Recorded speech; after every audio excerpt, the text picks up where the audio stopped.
예, 이 시간 주일 은혜 말씀 나눌 구절은 시편 90편 10장 말씀입니다. 우리의 연수가 70이요 강건하면 80이라도 그 연수의 자랑은 수고와 슬픔뿐이요 신속히 가니 우리가 날아가나이다. 아멘. 아멘. 예. 오늘 우리 귀한 선배 목사님 교회에서 이렇게 하나님의 말씀을 나누고 또 은혜의 시간을 갖게 하신 주님께 감사와 찬양과 영광을 올려드립니다. 아멘. 제가 설교 말씀의 제목을 인생 사람은 무엇으로 사는가 이렇게 주제를 정하고 오늘 우리 귀한 주의 종들 또 우리 또 이 말씀을 받는 양떼들과 함께 은혜를 나누고자 합니다. 우리 이 세상에 태어난 사람들 모두는 처음에는 아무것도 모르고 그냥 부모님 사랑 속에서 성장합니다. 태어난 아기가 자기를 낳은 어머니를 볼 수도 없고 또 그냥 본능적으로 젖을 빨고 성장하면서 이제 엄마 아빠 이렇게 하다가 또 동생이 태어나고 또 뒤에 태어난 자녀들은 자기 위에 언니가 있고 뭐 또 오빠도 있고 또 남자 같은 경우는 뭐 형님도 있고 누나도 있고 뭐 이렇게 자기가 이제 사물을 인식하고 뭐 이렇게 성장하는데 우리가 인격이 완성되는 시기를 대체적으로 이제 성인이 될 때의 어떤 인격이 완성된다라고 얘기합니다. 보통은 이제 서양에서는 우리보다 한 살을 좀 더 많이 주죠. 태어나서 1년 되었을 때 한 살이라고 인정하지만 우리 한국 같은 경우는 전 세계적으로 그 어머니 태중에 있을 때 개월 수도 한 살로 채줍니다. 세계에서 유일무이한 그런 나라인데 다른 나라 가면 다 태어나서 자기 생일날 딱 1년 됐을 때 한 살을 줍니다. 중국도 동양인데도 우리하고 달라요. 중국도 보면 자기 태어나서 1년이 되었을 때 한 살을 부여합니다. 그러니까 서양도 마찬가지죠. 그러니까 중국 가서 이렇게 나이 얘기하다 보면 한 살 아래인데 실제로는 이제 한국인하고 동갑이에요. 그러니까 서로 얘기하다 보면 한국인들은 내가 20살이다, 뭐 25살이다 이렇게 얘기하면 뭐 의사소통이 처음에 안 되니까 영어로 얘기하거나 뭐 중국어로 얘기하다 보면 나중에 보면 생년월일치를 따져보면 한 살 한국 사람이 많다고 이제 형님이다, 언니다라고 했는데 뒤에 보면 동갑인 거예요. 그러니까 이거 어떻게 된 거냐 이렇게 얘기하다 보면 그게 이제 각 나라의 어떤 문화 차이죠. 뭐 이제 나이를 이제 계수하는 그게 좀 다른데 제가 왜 이렇게 이제 인격이 완성되는 어떤 나이와 또 이제 서양이나 중국이나 우리 한국의 어떤 이 문화 이런 얘기를 잠시 드리냐 하면 서양에서도 마찬가지입니다. 이제 만 18세, 19세, 뭐 20세 이제 나라별로 그 나라 헌법에 의해서 좀 차이는 있지만 거의 이제 만 19세 전으로 이제 성인을 인정을 해주고 그때부터 이제 완전히 이제 성인으로서의 독립된 인격자로 대우를 해줍니다. 우리나라 법도 만으로 이제 성인이 안 됐을 때는 어떤 법적 행위나 이런 거를 이제 부모님이 대신에 이렇게 하도록 되어 있습니다. 성인이 안 됐을 때는 자녀가 사고를 친다거나 어떤 법적인 어떤 민형사상의 일이 발생했을 때는 그 자녀가 독립된 인격이 아니니까 부모가 책임을 져야 됩니다. 그리고 성인이 안 됐을 때는 처벌도 우리 일반 성인들이 받는 교도소나 이런 게 아니고 뭐 소년원이라든지 또 어떤 다른 여타의 어른이 받는 독립된 인격자가 받는 처벌이 아닌 다른 쪽의 어떤 교정이나 교화 이렇게 되죠. 오늘 은혜 나누고 싶은 대목이 제가 이제 이 부분입니다. 인생 사람은 무엇으로 사는가? 우리가 만 나이를 떠나서 독립된 인격자가 되기 전에는 자기 어떤 존재의 가치나 내가 왜 태어났고 왜 살아가며 내가 죽고 나서 어떻게 될 것인가 이런 물음에 대해서 뭐 조숙한 사람은 어릴 때도 그런 생각을 하지만 거의 다 이제 초등학교, 중고등학교, 대학을 다니면서 인풋이 있어야 아웃풋이 있습니다. 이 들어오는 게 있어야 나가는 게 있는데 사람이 학습을 받지 못하면 짐승하고 거의 동일한 수준이 됩니다. 인도네시아라든지 또 아프리카 이런 쪽에 보면 그 원주민들이 어려서 아기를 숲속에서 사냥을 나가거나 아니면 뭐 같이 나갔다가 아기를 잃어버리는 그런 경우가 있습니다. 그러면 밀림이나 정글에서 아기가 이제 부모와 떨어져서 죽어야 정상인데 이 원숭이나 다른 어떤 유리원 뭐 오랑우탄이나 이런 그 짐승들이 자기들하고 비슷하게 생겼으니까 이제 그 어린애를 이제 데려가 가지고 이제 젖을 먹여서 이제 키운 케이스가 있습니다. 세계적으로 보면 그런 케이스가 여러 개 있는데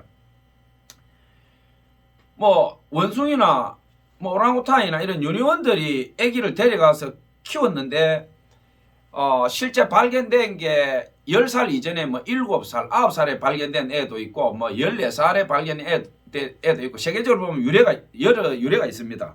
근데 보면 이 애들이 사람 구실을 못해요. 그러니까 정상적인 부모 밑에서 말을 배우고 이 사회화 교육을 받아야 인간 구실을 하는데 밀림이나 정글에 가서 부모가 애를 잃어버리니까 짐승이 애를 키우니까 어떻게 하냐면 늑대가 키운 경우도 있고 그 다음에 이제 원숭이 뭐 오랑우탄 이런 유니온이 키운 케이스도 있는데 늑대가 키운 애는 보니까 늑대처럼 네 발로 이제 막 뛰는 거예요. 이게 짐승처럼 사람이 굉장히 빨리 뛰어요. 늑대처럼. 그리고 우는 것도 이제 늑대처럼 하울링을 해요. 이렇게 막 달밤에 늑대가 울듯이 그렇게 하울링을 하고 또 신기한 게 이 애가 늑대의 그 울음소리를 정확히 듣고 반응을 하는 거 이해를 하는 거예요. 이게 늑대하고 교통이 100% 돼버린 거죠. 늑대가 키우다 보니까. 그리고 이제 사람들이 아무리 이제 사람은 직립보행해야 되니까 두 발로 서서 걷게 하려고 노력해도 안 되고 계속 이제 늑대 행동을 하는 거예요. 이게 쉽게 말해서 이제 사람으로서 안 되는 거예요. 이제 그러니까 막 태어나기는 인간으로 태어났지만 그 교육의 시기나 사회화 시기를 놓치니까 안 된다. 이게 지금 뭐 인류학적으로 이제 이미 증명이 된 거예요. 그리고 원숭이나 오랑우탄 유니온들이 키운 케이스도 보면 조금 다른 게 있는데 애가 3살, 한 5살 인간한테서 말을 배우고 사물 인식을 할 때 잃어버린 애는 이제 돌아오는 케이스가 간혹 이제 있어요. 그러니까 인간의 언어를 말하고 엄마 아빠를 인식하고 주위 사물을 인식한 그런 상태. 그러니까 한 3살 넘어서 5살 정도 그 정도에서 숲에서 잃어버린 애는 이제 짐승이 키우니까 또 짐승 행동을 하는데 사람이 데려와서 다시 교육을 시키니까 이 기억이 이제 재생이 되더라는 거죠. 어릴 때 자기가 들은 언어가 있고 부모 인식을 했으니까. 그런데 똑같이 너무 어려서 말이나 언어가 습득되지 않은 상황에서 숲에서 잃어버린 애들, 이런 애들은 똑같이 원숭이나 뭐 오랑우탄이나 이런 무리 생활에서 하는 언어라든지 이런 걸 한다. 그래서 제가 오늘 이 얘기를 하는 거는 우리 인간이라고 하는 것은 교육이 중요하다. 말, 언어, 사물 인식, 그리고 아버지, 어머니, 가족, 사회 환경, 또 학교 교육을 통해서 초등학교, 중학교, 고등학교, 대학교, 물론 이제 상급 학교로 올라가는 것은 각자의 어떤 가정 형편이나 또 선택에서 차이는 나지만 최소한 기본 교육 정도는 받아야 우리가 이 사회에서 타인하고, 인간은 사회적 동물 아닙니까? 타인하고 이렇게 대화하고 서로 공유하면서 교통해야 되는데, 제가 앞에 그 어떤 짐승의 예를 든 것은 뭐냐 하면, 사람이 사물 인식이나 사람 각 개개인 간의 사회적인 관계 형성이 안 되면 소통이 안 된다는 거죠. 소통이 안 되고 전혀 인간 구실을 할 수 없다. 예수님도 이 땅에 오셨지만 비천한 마구간에서 아주 그 가난한 마리아의 어떤 몸에서 태어나시고 또 어떻게 하셨습니까? 그 당시에 아주 뭐 나사렛에서 뭐 선한 게 날 수 있겠는가? 그 나사렛이라고 하는 동네는 뭐 우리로 치면 아주 못 살고 뭐 천민들 사는, 그러니까 이스라엘인들이 말할 때 뭐 나사렛에서 뭐 선한 게 날 게 있는가? 한마디로 그 동네 별 볼 일 없다는 거죠. 그런 쪽에서 무슨 이스라엘의 구원자가 나오겠는가? 뭐 이런 얘기를 성경에 기록해 놓은 거 보면 예수님께서 마오간에서 가장 비천하게 가난하게 그렇게 오셨지만 인간으로서의 어릴 때부터 성장기 과정까지 가난한 자, 버려진 자, 또 외로운 자, 나그네, 객, 또 고아들, 그 당시에 가장 우리 사회에서 배척당했거나 뭐 인도로 치면 불가촉 천민 뭐 그 정도 되겠죠. 그런 삶 속에서 예수님의 인격이나 자아나 그 어릴 때부터 성장할 때 인간의 고통과 아픔과 외로움과 어떤 버려짐, 또 없는 서러움, 또 가난한 자들이 받아야 되는 어떤 뭐 그런 쪽에서 충분히 하나님께서 이제 예수님께서 그런 과정을 다 겪도록 하신 거죠. 특별 대우가 없었다는 거죠. 그렇게 해서 예수님의 인격이 완성되고 또 그 성전에서 듣고 배우고 자라면서 하나님의 율법을 주야로 묵상하고 또 성인이 될 때까지 아버지 요셉을 도와서 그 당시에 목수일이 굉장히 힘들었지 않습니까? 먹고 살기 위해서 그 육체 노동을 해야 되는데 그 자녀로서 아버지 일을 도우고 그 일을 다 하고 난 뒤에 하나님의 어떤 소명과 사명이 떨어졌을 때 그 가나의 혼인잔치에 갔을 때 첫 번째 그 이적을 베푸신 거죠. 그러니까 예수님을 낳은 마리아 그 어머니는 예수님의 어떤 남다른 이제 그 수태고지가 된 거죠. 천사가 와서 네가 아들을 낳으리니 예수라 해라. 하나님께서 너와 함께 하실 것이고 그 임마누엘 하나님 너와 함께 하신다. 마태복음 1장 21절 23절에 보면 바로 나오죠. 아들을 낳으리니 예수는 무슨 말입니까? 자기 백성을 죄에서 구원할 자라고 분명히 기록해 놨죠. 예수님이 마리아에게 수태고지가 되고 이 땅에 온 뜻은 하나님의 뜻이 분명한 거죠. 1장 23절에 보면 그 이사야에 예언된 말이 그대로 또 나오죠. 보라 처녀가 잉태하여 아들을 낳으리요 그 이름 임마누엘을 할 것이라. 그 뜻은 하나님은 우리와 함께 하신다. 그러니까 하나님께서 그 인카네이션이죠. 영어로 육신의 성령으로 임하셔서 성육신한 하나님께서 인간으로 우리에게 오시고 또 그렇게 함으로 인해서 자라고 성장하고 우리 인간의 모든 길흉화복이나 애환이나 고통을 다 하나님께서 철저하게 한 인격체로서 경험하게 하시고 또 십자가에서 우리가 볼 때 그렇지 않습니까? 아이고 성령으로 잉태했으면 뭐 십자가에 뭐 돌아가실 때 고통도 없고 아픔도 없고 뭐 사람이 낳은 게 아닌데 뭘 하나님인데 뭐 우리 눈에 보이기에 그렇지 뭘 고통이 있었겠는가. 그냥 뭐 우리 보기에 그런 거지. 이게 이제 가현설이죠. 이단입니다. 예수님은 철저하게 인간이셨고 또 성령 하나님이셨고 또 쉽게 말해서 삼위일체라는 것은 세 위격이 예수님하고 함께 있었다는 거죠. 성부 하나님, 성령 하나님, 성자 하나님 그 세 위격께서 인간으로 이 땅에 오신 예수님 안에서 완벽하게 함께 하셨다. 이것이 우리 정통 어떤 신앙의 삼위일체 신앙인데 뭐 가연설 뭐 또 이런 것들은 뭐냐면 우리 눈에 보이기에 그래 보였을 뿐이지 실제는 아니다. 이제 이런 것들이 뭐 2세기나 1세기나 뭐 그 당시에 2, 3세기에 주류 이단들이 뭐 얘기하던 또 영지주의자들 같은 경우는 육체를 갖다가 악하게 보기 때문에 육체로 오신 예수님을 어떤 부인하는 어떤 이런 이제 의도 범했죠. 제가 인격체로서의 어떤 한 인간을 지금 말씀드리고 있는데 우리 인간은 살아가면서 자기 존재에 대해서 이렇게 철학적으로 질문하게 됩니다.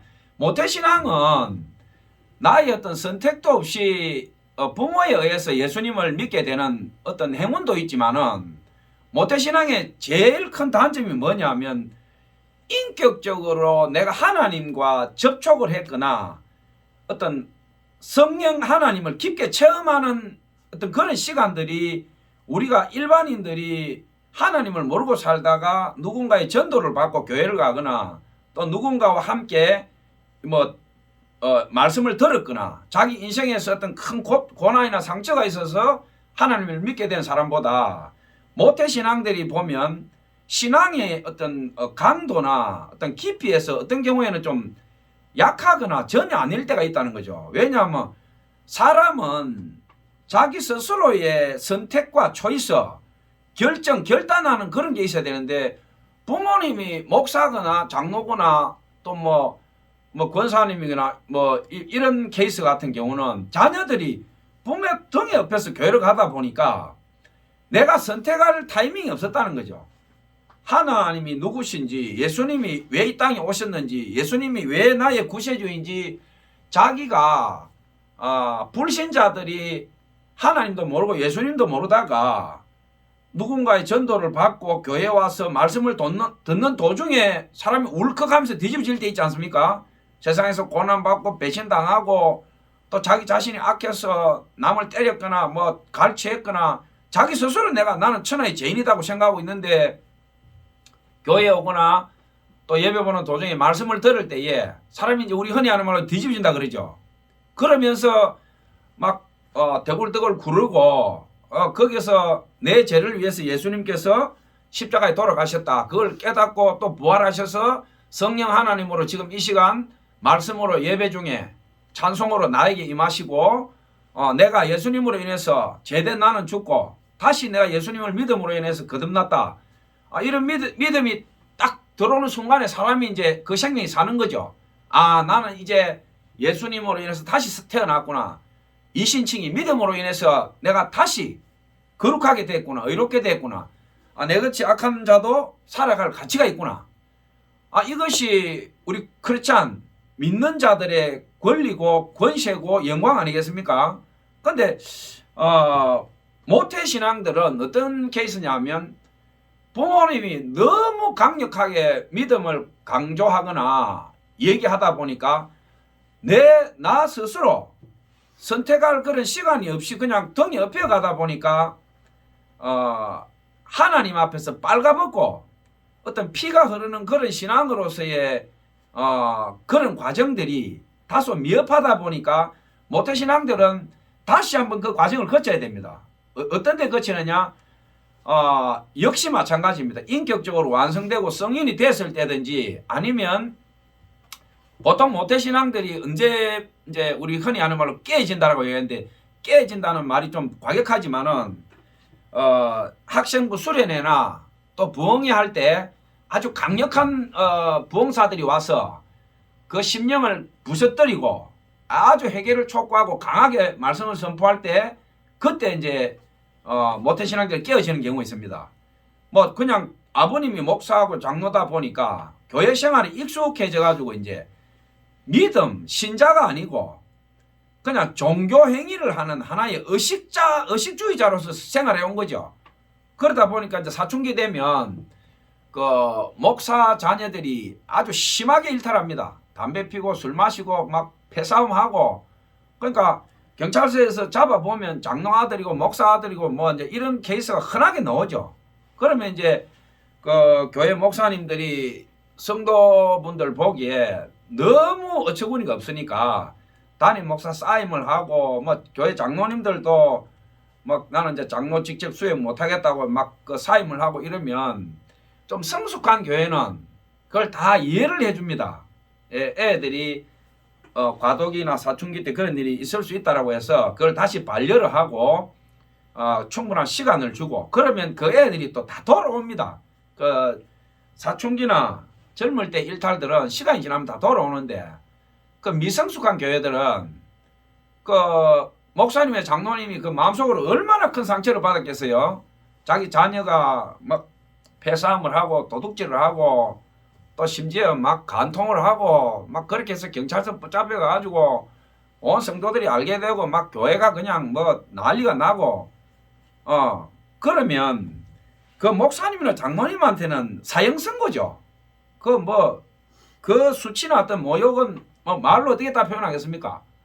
그런데 그 교회 성도들이 우리도 자녀 다 키운다고 목사님, 장로님 그 애들 아직 인격적으로 덜 자랐습니다. 그 무슨 시근이 있겠습니까?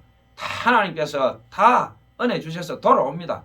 목사님 힘내십시오. 우리가 기대하겠습니다. 장로님 우리가 금식하면서 기도할 테니까 힘내십시오. 그러면 그 교회가 다시 부흥을 합니다. 다시 부흥을 하고 전 성도들이 막 울고 기도하고 막 이러면 사람이 용서받을 때 그 변화가 가장 크게 된다고 해요. 그러면 목사들이나 장로 딸이나 뭐 사고친 그 애들도 자기 잘못한 줄 알아요. 근데 어쩔 수 없는 거예요. 자기가 이제 반항심이 올라오고 뭔가 이거 아닌데, 왜냐하면 내 스스로 판단하고 선택해야 되는데 자기한테 그런 기회가 없었으니까 나는 이것도 해보고 저것도 해보고 난 마음대로 해보겠다 이거예요. 그럼 일반 애들은 그렇게 심하게 일탈하지 않고 자라면서 조금씩 제도 짓고 일탈하면서 성장하다 보니까 인격이 완성될 때쯤 되면 아주 건강한 성인으로서 이제 사인이 되는데, 목사나 장로 애들 이것도 하지 마라 저것도 하지 마라 무조건 거룩하게 건강하게 이렇게 하다 보니까 이 애들이 성인이 되기 위해서 여러 가지 종합적인 자양분이 있어야 되는데 그런 부분에서 현격하게 이제 결여가 되니까 애들이 나도 못 참겠다는 거예요. 나도 화날 때는 막 주먹질 해야 되고 나도 아쉬운 거 있을 때는 나도 해야 되겠다. 그러니까 억누르고 또 억지로 강제로 절제시킨 것은 반드시 이게 한계점에 오면 폭발하게 돼 있는 거죠. 그 폭발하니까 애들이 막 패싸움을 하고 도적질하고 막 그냥 젊은 애들 모여서 막 합숙하고 그래서 막 임신도 하고 막 난리가 나는 거죠. 그러니까 우리가 자녀를 건강하게 키우는 하나의 방식이 너무 통제하지 말고 좀 자유하게 키워라. 그리고 조금 잘못한 거에 대해서는 관대하게 바라봐주고 그들의 입장에서 이해를 해야 이 애들이 인격적으로 건강하게 자란다. 근데 너무 우리가 어른의 신앙을 가지고 이제 뭐 초등학생, 중학생, 고등학생 완성도 안 된 인격체한테 뭐 우리 신앙이라 여러분들 뭐 별거 있습니까? 나이 뭐 30, 40, 50, 60대에도 70, 80대 노인이 솔직히 50, 60 된 사람 보면 애 같아요. 애. 근데 이제 열 몇 살, 7살, 9살, 뭐 15살, 20살도 안 난 애들이 무슨 그 철이 있고 인격체로서 무슨 그 완성이 됐겠어요. 덩치는 크고 힘은 넘치고 감당은 안 되는데 나이 50, 40, 뭐 60 이래 된 인격체의 수준을 그 애들한테 요구를 하니까 이거 한마디로 넌센스죠. 말도 안 되는 거죠. 그러면서 왜 너는 똑바로 안 되냐. 뭐 그 애들 입장에서 보면 반칙인 거죠. 어떻게 좀 뭐 너하고 나하고 같이 놓고 얘기하느냐. 당연하지 않겠습니까? 그래서 우리가 기성세대들 특히 우리 신앙인들 또 뭐 성직자들이나 이런 분들이 일반인들보다 윤리 도덕의 기준이 높아야 되는 것은 분명한 사실이에요. 그렇지만은 그 자녀들이나 주위에 있는 대상들한테까지 목사를 요구하고 장로를 요구한다. 이건 제가 볼 때는 심각하게 잘못됐지 않나. 저는 그렇게 생각해요. 제가 오늘 인생 무엇으로 사는가 이 얘기를 하면서 서두를 이제 세상 이야기나 또 인격체적인 이야기를 좀 이렇게 시간을 이렇게 할애한 것은 제가 목회자로서 이렇게 하나님께 소명을 받고 하나님께서 이제 특별한 은혜를 주신 때가 있었습니다. 어떤 은혜냐 하면 바로 위에 형님 두 분도 목회자신데 둘째 형님께서 이제 서울에서 그 큰 병원에 이제 그 중환자들을 위해서 이제 기도 사역을 이렇게 했어요. 그 이제 왜 그걸 하게 됐냐면 개척교회를 하면서 이제 뭐 형님 그 간증을 들으면 그래요.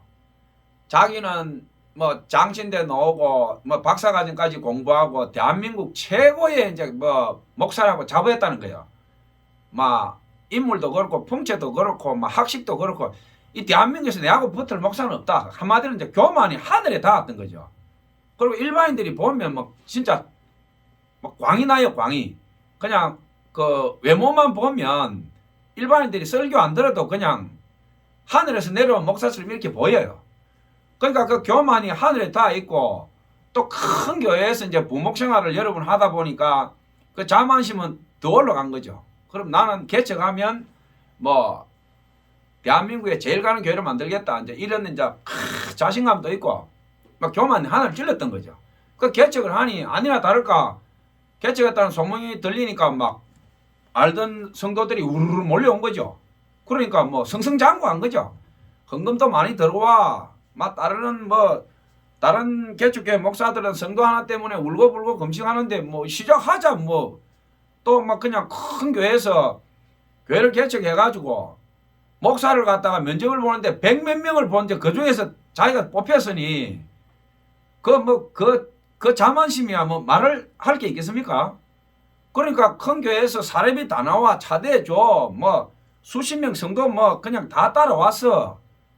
그 몇 년을 그냥 황제처럼 목회를 한 거예요. 막 돈을 있는 대로 다 쓰고 막 자기 말은 그래요. 하나님 일 한다면서 실제로는 자기 잘난 체 했다는 거예요. 그러니까 하나님께서 그냥 박살을 낸 거예요. 박살을 내고 그 성도들이 다 떠나버리고 단에서 세상 지식이나 내 잘난 거는 아무 소용이 없는 거죠. 오로지 하나님의 영광이나 겸손한 자세로 어떤 종의 자세로서 양떼들을 잘 보살피라고 하나님께서 주의 종을 만들어놨는데 세상 학식 자랑, 외모 자랑, 자기 언변 자랑, 내 잘난 거를 자꾸 떠들어대니 그 양떼가 영양실조 안 걸리겠습니까? 양떼들은 하나님의 말씀, 예수님의 어떤 십자가 피 흘림, 구원하심, 그 사랑, 은혜, 성령께서 우리를 만지시는 그 깊은 은혜 속에 양떼가 자라가는 건데 아니 그런 것보다는 그냥 뭐 내 잘난 게 그냥 뭐 광대상에 꽉 차버리니 안 되는 거죠. 하나님께서 그냥 그 크신 손으로 박살을 내버리니 성도들이 이제 다 떠나버린 거예요. 이 양떼들이 배가 고파 죽을 지경이니 뭐 있을 수가 있습니까? 그 성도들 다 떠나고 나니 한 달에 그 넘치는 헌금에다가 차에다가 막 그냥 휘황찬란하게 교회 목회를 하다가 성도들 다 떠나니 이제 교회가 부도가 안 나겠습니까? 벌려난 일은 있지. 자기 돈 쓰던 까는 있지. 뭐 백화점 옷이다 구두다 뭐 대통령도 부럽지 않게 그냥 하다가 하나님께서 박살을 내니 막 그냥 뻔하잖아요. 교회는 돈 떨어지면 부도 나는 거예요. 그러니까 그 참담했던 어떤 그 시기를 이제 뭐 그 당시에 제가 이제 하나님의 소명을 받고 뭐 그 교회 이제 가서 이제 형제가 하나님께서 박살을 내가지고 거의 다 죽여가지고 이제 회개하고 그냥 숨만 붙어서 깔딱거릴 때예요. 그때 제가 이제 저도 하나님한테 박살이 나서 이제 그 교회에 이제 좀 갔다 왔다 하고 뭐 이럴 때인데 이제 깊이 회개하고 하나님께서 이제 용서하시고 이제 은사를 준 거예요. 바로 여행님한테 은사를 줬는데 박사과정까지 공부를 했으니 성경 지식은 이제 머리에 통달해 있죠. 그런데 이제 그 심령이 교만하고 본인 감정이 그래요. 나는 성경을 몰랐다는 거예요. 성경을 지식적으로 성경 지식적으로 하나님 알았지. 내가 목사지만 나 사기꾼이었다 이게 진짜 하나님 믿은 게 아니었다는 거죠. 그냥 내 자랑, 지식, 내 간판, 박사과정까지 했으니 뭐 이력서 내고 가서 설교 한 판 하면 그냥 일반인들 뒤로 벌렁 넘어가니까 자기는 성령 하나님 뭐 하나님께서 내조하시고 인도하시고 깊이 만지시고 이런 거 몰랐다는 거예요. 그냥 강대상에서 말하고 찬송 막 쫙 성대 좋으니까 찬송 한번 부르고 막 이렇게 하면 모두 다 자기를 막 하늘 같은 목사로 알아줬으니까 근데 박살이 나고 굶고 꺼지가 되고 양복 다 날아가고 단추가 떨어져가 너덜거린데도 옷도 갈아입을 것도 없이 그렇게 비천한 인간이 돼서 하나님 앞에 이제 본인 감정이 그래요. 내가 일반인 같았으면 죽어도 수백 번 죽었다는 거예요. 수백 번. 근데 목사기 때문에 자살도 못하고 예언도 못하고 뭐 사모는 막 목사가 이 모양이냐 해가지고 막 인정사정 없는 거죠. 그 어떤 수치와 어떤 자기 나름대로 그래요. 내가 이렇게 살아야 되나. 근데 그 어떤 인고의 세월을 거치면서 이제 금식하고 울고 불고 이런 과정을 다 통과하고 나니까 하나님께서 이제 용서하시고 다시 기회를 주신 거예요. 기회를 주면서 이제 자기가 다시 거듭나니까 이제 성령의 어떤 은사나 이런 게 임했는데 성경에 나오는 수많은 은사가 임한 거예요. 뭐 어느 정도냐 은사가. 뭐 참 제가 설교 시간에 말하기는 조금 송구스럽습니다만 사람을 투시로 해요. 영안이 열려가지고. 뭐 암 환자가 있다 그러면 뭐 몸의 신체 장기에 어떤 혹 크기부터 이걸 다 봐요. 그리고 사람의 마음을 읽어요. 그리고 흔히 하는 말로 우리가 뭐 귀신이 곡하겠는 그런데 귀신이 곡하는 게 아니고 성령의 은사는 뭐 귀신이 곡하는 정도가 게임이 안 되는 거죠. 그냥 뭐 일반인들이 그 앞에 서면 그냥 마비될 정도로 막 그런 은사가 임해버린 거예요. 성경에 있는 은사라는 은사는 거의 다 와버린 거예요. 이제 이게 지식이 이미 충만해 있으니까 은사가 와도 한두 개가 오는 게 아니고 샥 다 열려버린 거예요. 그래서 이제 은사가 폭발했는데 성도가 있어야 뭐 기도를 해주지 성도는 아무도 없잖아요. 그러니까 막 성령이 감동이 되고 폭발하는데 기도해 줄 사람이 없으니까 병원을 간 거예요. 요즘은 병원에 아무 못 가는데 그 당시에는 안 막았어요. 한 20년 전에는. 그 병원에 가서 막 환자들 기도해주고 하니까 뭐 병원에서 안 났던 환자들이 막 일어나 퇴원해버리고 막 귀신이 튀어나가고 막 역사가 일어나니까 이제 난리가 난 거예요. 그러면서 이제 병원에서 알게 된 사람이나 전도하면서 알게 된 사람들이 교회로 기도받으러 막 와요. 그러니까 교회가 복잡해지니까 이제 병원은 못 가는 거죠. 시간이 없어. 제가 한두 번 그때 따라갔는데 보고 이제 형님 목사님 병원을 못 가고 저 혼자 이제 병원을 간 거예요.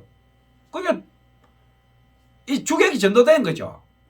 형님은 몇 번 가다가 못 가고 이제 제가 다니는데 그때 제가 수천 명의 어떤 중환자를 만나면서 기도하고 받은 은혜가 있는데 이제 그런 것들은 제가 어떤 설교 시간에 특별한 케이스는 이제 은혜를 같이 나누려고 합니다. 오늘 제가 이제 시간이 있기 때문에 뭐 하나만 얘기하고 말씀을 마치도록 하겠습니다. 제가 그 당시에 저도 고난의 어떤 터널을 지날 때였는데 저 역시 마찬가지였어요. 교만하고 세상에서 이 세상에 가장 큰 부자가 되겠다, 권력자가 되겠다. 제가 이제 그런 아집으로 똘똘 뭉쳐 있었는데 뭐 저는 하나님 안 믿었어요. 안 믿고 돈을 믿었고 뭐 쉽게 하는 말로 내 주먹을 믿었고 권력을 믿었고 뭐 힘 있는 내 친구들 뭐 흔히 하는 말로 뭐 조폭이라 그러죠. 뭐 친구들 중에 조폭 없는 친구가 있습니까? 또 뭐 정치하는 친구들 뭐 그런 친구들을 좋아하고 말이지. 내가 어려울 때 언제라도 이 친구들 내 힘을 사용하겠다. 그럼 아주 따지보면 전형적인 속물이었죠. 막 아버님이 돈을 모르고 가족을 고생시켰기 때문에 저는 생각에 나는 내 마누라나 내 자식들 내 가족들을 이 세상에서 최고로 만들어 주겠다. 나는 막 하여튼 태어났으니까 이 세상 최고의 부자 권력자 한번 돼보겠다. 아주 야망이 컸죠. 그러다가 뭐 자세한 과정은 생략해야 되겠지만은 하나님의 크신 손이 임해서 역시 저도 박살이 났죠. 박살이 나서 그 거지가 된 형 밑에 하나님이 보내가지고 거기서 이제 하나님이 두 형제를 갖다가 막 가루를 내가지고 만드시는데 형님은 그렇게 해서 이제 장로교회 통합측에 뭐 말 그대로 이제 부흥사로 이제 그 길을 가고 있고 뭐 저하고는 또 코드가 조금 다르기 때문에 지금은 이제 같이 갈 수는 없지만 뭐 저는 또 선교사 평생 헌신을 하고 그러면서 이제 해외로 돌아다니고 이제 뭐 떠돌이로 또 자비랑 선교하면서 막 고생이나 고통은 많았지만 또 그와 더불어서 하나님 주신 은혜도 제게 넘쳤습니다. 제가 이 말씀 이제 은혜 나누고 마치려 합니다.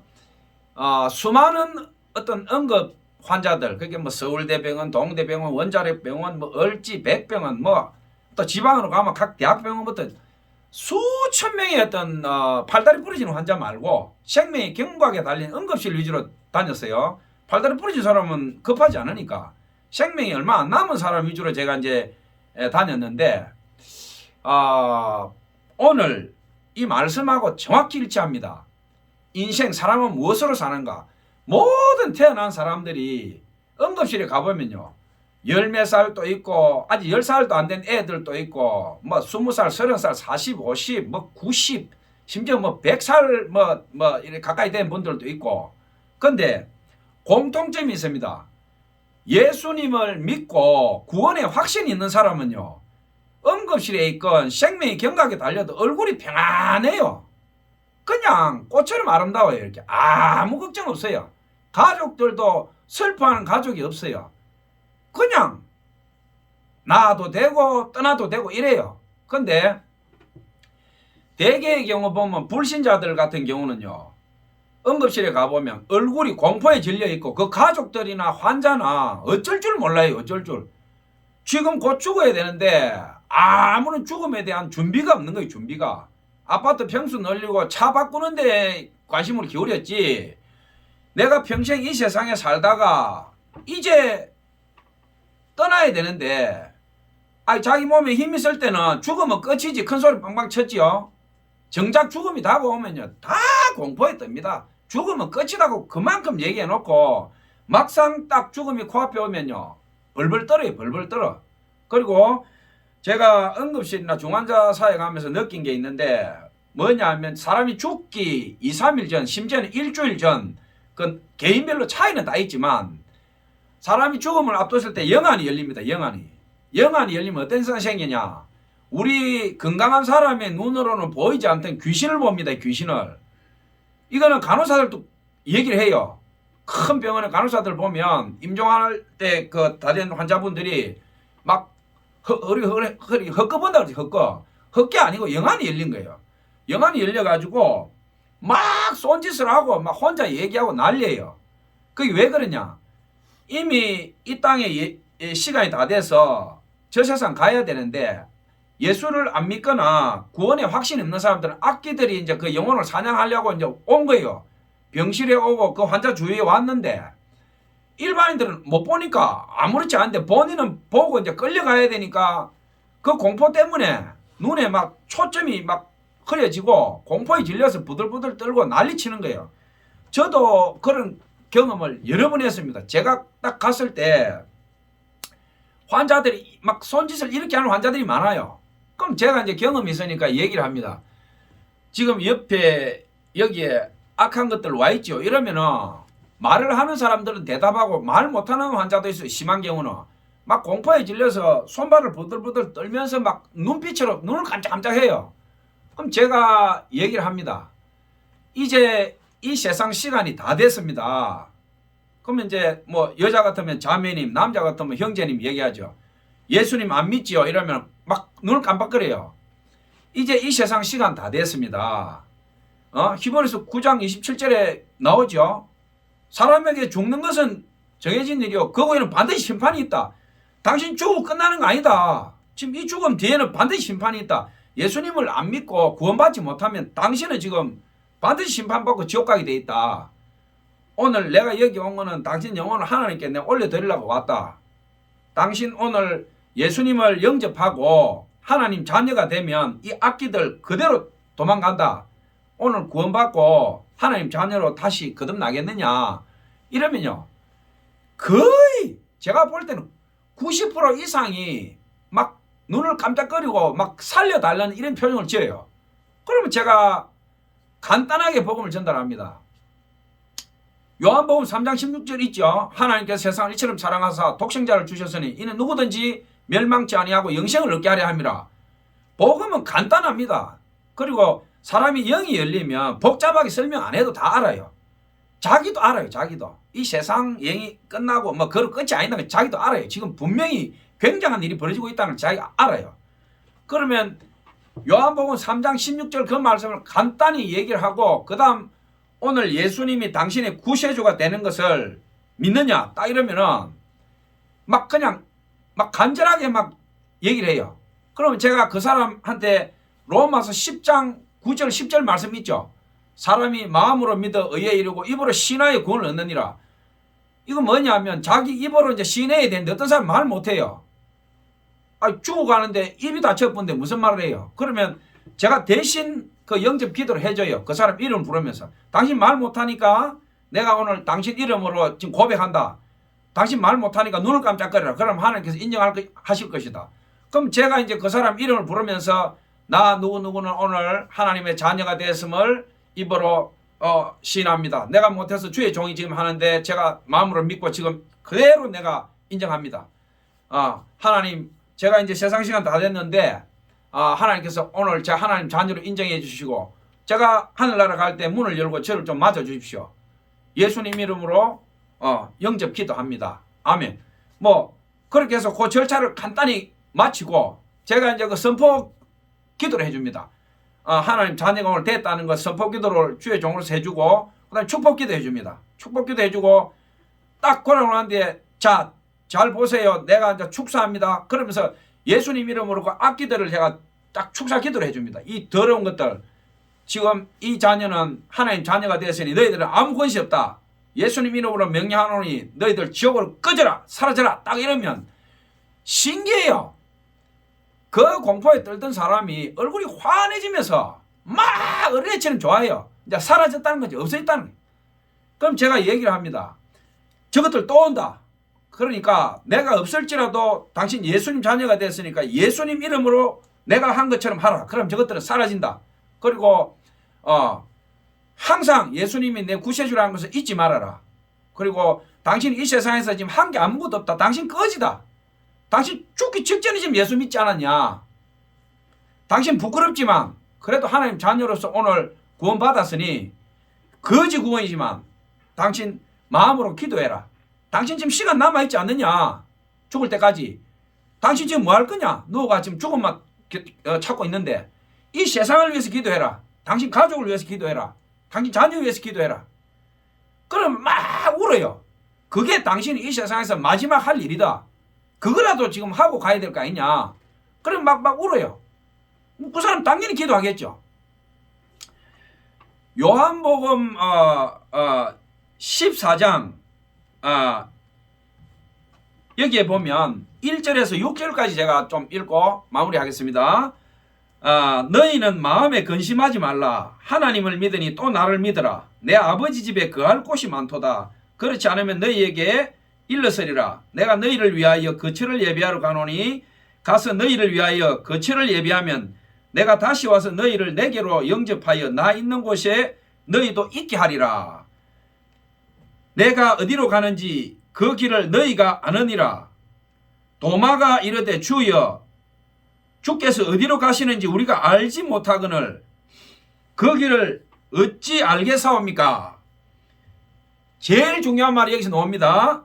예수께서 이르시되 내가 곧 진리요 내가 곧 길이요 진리요 생명이니 나로 말미암지 않고는 아버지께로 올 자가 없느니라. 아멘. 개로 공자의 제자가 공자에게 물었습니다. 스승이요 사람이 죽고 난 뒤에 어떻게 됩니까? 공자가요 우리 인류의 3대 성자 아닙니까? 모른다. 야 산 일도 모르는데 죽고 난 일을 내가 어떻게 한단 말이냐. 대단한 공자 아닙니까? 인류의 3대 성자라고 하는 공자가 모르는 게 있다니. 모르는 걸 모른다고 하는 게 성자예요. 대단한 사람 아닙니까? 공자가 그 간단한 질문하는데 대답을 못했어요. 스승이요 사람 죽고 난 뒤에 어떻게 됩니까? 나는 모른다. 산 사람의 일도 모르는데 죽고 난 뒤에 일을 어떻게 하느냐. 오늘 요한복음 제가 방금 봉독한 데서 뭐라고 이야기합니까? 내가 길이요 진리요 생명이다. 내가 길이다 이 말이야. 내가 진리다 이 말이야. 내가 생명이다 이 말이야. 생명. 이 지구상에 태어난 자들 중에 누가 이렇게 말할 수 있고 누가 이렇게 진리를 말할 수 있습니까? 인생 무엇으로 사는가? 답이 나왔지 않습니까? 사람은 사랑으로 삽니다. 사랑으로. 요한일서 4장 7절 8절에 보면 하나님은 사랑이시라. 우리가 사랑하면 하나님을 알고 하나님께서 낳았다. 사랑하는 사람은 다 하나님께 속했다고 했습니다. 그럼 인생 무엇으로 사는가? 우리 사랑으로 살죠. 사랑으로 살고 사랑할 때 우리 하나님께 속하고 또 예수님을 믿음으로 인해서 우리 죄가 사해지고 내가 길이요 진리요 생명이다. 예수님으로 인해서 우리는 이 세상 여행 끝났을 때 영원한 하늘나라 가는 거죠. 인생은 복잡할 거 하나도 없는 거죠. 아파트 평수, 자가용, 수많은 학식, 내 자랑, 뭐 휘황찬란한 부귀영화.